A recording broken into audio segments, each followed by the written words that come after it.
Hello दोस्तों, नमस्कार। मैं हूं आपका दोस्त नासिर खान और आप हैं एन के क्वालिटी ट्रेनर के यूट्यूब चैनल पर। सेशन चल रहा है quality management system auditor lead auditor course, जो 5 डेज का कोर्स किया जाता है। लोग इंटरनल ऑडिटर और ऑडिटर बनने के लिए करते हैं। ये टॉपिक है ISO 9000 2015 स्टैंडर्ड के ऊपर जो डिस्कशन में कर रहा हूँ। ट्रेनिंग से पहले जो प्री मेटेरियल ट्रेनिंग दिया दिया जाता है, मटेरियल उसके ऊपर डिस्कशन चल रहा है। और जाहिर सी बात है साथियों, जब आप ये ट्रेनिंग करने के लिए जाएंगे तो आपको थोड़ी सी तैयारी जरूर करनी पड़ेगी, मोटी मोटी। वो मैं इस इन वीडियो के माध्यम से इस कोर्स को लेकर के चल रहा हूँ, जो पूरा 5 दिन का कोर्स है। आज का डिस्कशन है clause number 4.3, determining the scope of the quality management system. Quality management system के स्कोप पर हम डिस्कशन करने जा रहे हैं। और इसके पहले वाले वीडियो में हमने clause number 4.2, understanding the needs and expectation of interested party, इस पर हमने चर्चा की थी। तो चलिए दोस्तों, बिना देरी किए मैं डिस्कशन शुरू करता हूं। ये सब मैंने बता दिया आपको। आज का discussion determine the scope of the quality management system. Quality management system के स्कोप पर हम डिस्कस कर रहे हैं 5 days quality management system auditor lead auditor training course के अंतर्गत।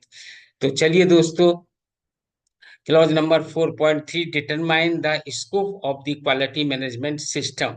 ये क्या कहता है, इस पर हम डिस्कस कर रहे हैं। ISO 9001 2015 का स्टैंडर्ड से लिया है ये मैंने। और उसी का मैं डिस्कशन आपके सामने कर रहा हूं। The organization shall determine the boundaries and applicability of the quality management system to establish its scope. इसके स्कोप को स्थापित करने के लिए संगठन अपना दायरा स्थापित करने के लिए क्वालिटी मैनेजमेंट सिस्टम यानी गुणवत्ता प्रबंधन प्रणाली की सीमाओं और प्रयोज्यता का निर्धारण करेगा। अब जब ये निर्धारण करना है तो उसमें संगठन को क्या चीज दिमाग में रखनी है, वो क्या माइंड में रखेगा। तो वह determine this scope the organization shall consider, कुछ पॉइंट्स हैं जो मैं बताने जा रहा हूं।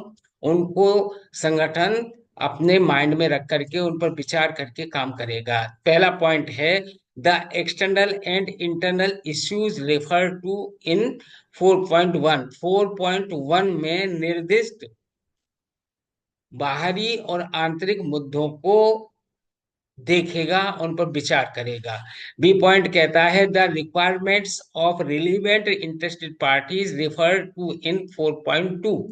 4.2, क्लोज नंबर 4.2 में निर्दिष्ट प्रासंगिक इच्छुक पार्टियों की आवश्यकताएं क्या हो सकती हैं, उसको चीज को दिमाग में रखेगा। तीसरा पॉइंट है the products and services of the organization, यानी संगठन का जो उत्पाद है, जो उसकी सेवाएं हैं, वो क्या हैं, कैसे हैं, इस चीज पर भी वो ध्यान में रखेगा, तब स्टेब्लिश करेगा।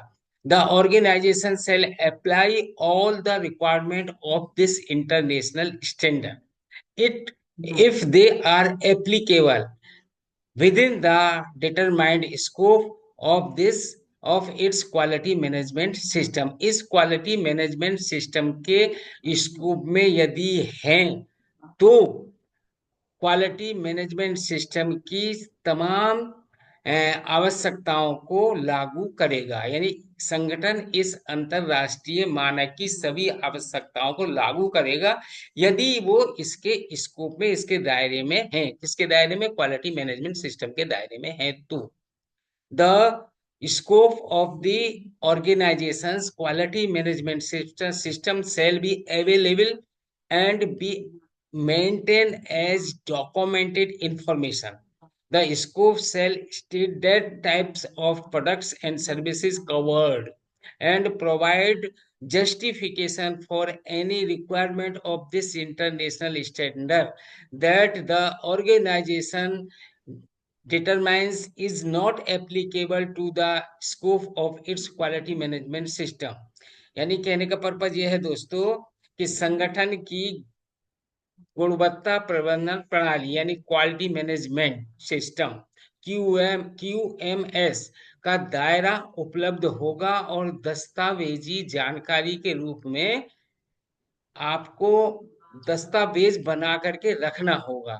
दायरे में शामिल हैं ये उत्पादों और सेवाओं के प्रकार बताए जाएंगे, और इस अंतरराष्ट्रीय मानक की किसी भी आवश्यकता के लिए औचित्य प्रदान किया जाएगा, जो संगठन निर्धारित करता है कि वह इसकी गुणवत्ता प्रबंधन प्रणाली के दायरे पर लागू नहीं है। जिसको वो नहीं करेगा, जो गुणवत्ता प्रबंधन प्रणाली के दायरे में लागू नहीं, उसको नहीं करने की जरूरत है।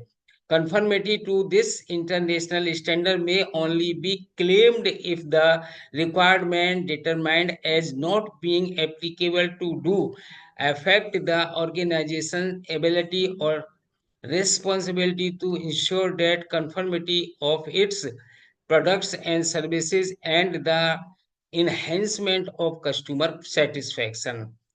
दोस्तों, इस अंतरराष्ट्रीय मानक के अनुरूप होने का दावा केवल तभी किया जा सकता है जब लागू नहीं होने के रूप में निर्धारित आवश्यकताएं अपने उत्पादों और सेवाओं की अनुरूपता और ग्राहक संतुष्टि में वृद्धि सुनिश्चित करने के लिए संगठन की क्षमता या जिम्मेदारी को प्रभावित नहीं करती है।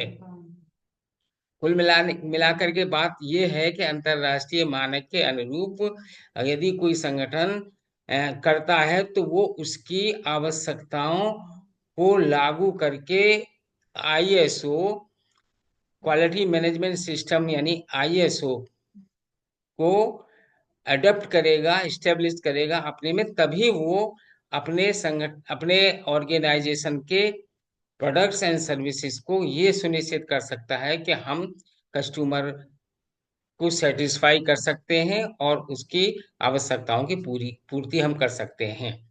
ये क्षमता या जिम्मेदारी को प्रभावित नहीं करेगा। चलिए दोस्तों, ये आज का डिस्कशन यहीं पर हम रोकते हैं। अगले वीडियो में आपके साथ फिर मुलाकात होगी।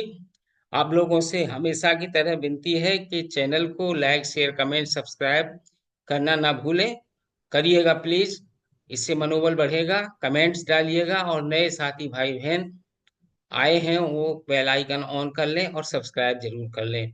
दोस्तों, एक बार मैं फिर भी चलते चलते आपको बता देता हूँ कि जो मेरे साथी भाई बहन, चाहे वो इंडस्ट्रीज बिजनेस में हो, चाहे बैंक में हो, होटल में हो, रेलवे में हो, कहीं भी हो, जो क्वालिटी से संबंधित वर्क कर रहे हैं, क्वालिटी फंक्शन में काम कर रहे हैं, उनको यदि लीड ऑडिटर सर्टिफिकेशन लेना है, तो ये 5 डेज का जो ट्रेनिंग कोर्स होता है, उसी को हम लेकर के चल रहे हैं, जो ये हमारे साथी भाई बहनों के लिए बहुत ही फायदेमंद है, बहुत बेनिफिशियल है।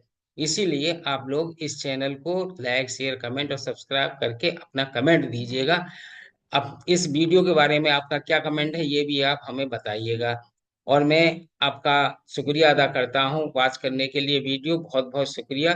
Thank you. नमस्कार। जय हिंद, जय भारत। अपना रखिए ख्याल। Thank you so much. नमस्कार।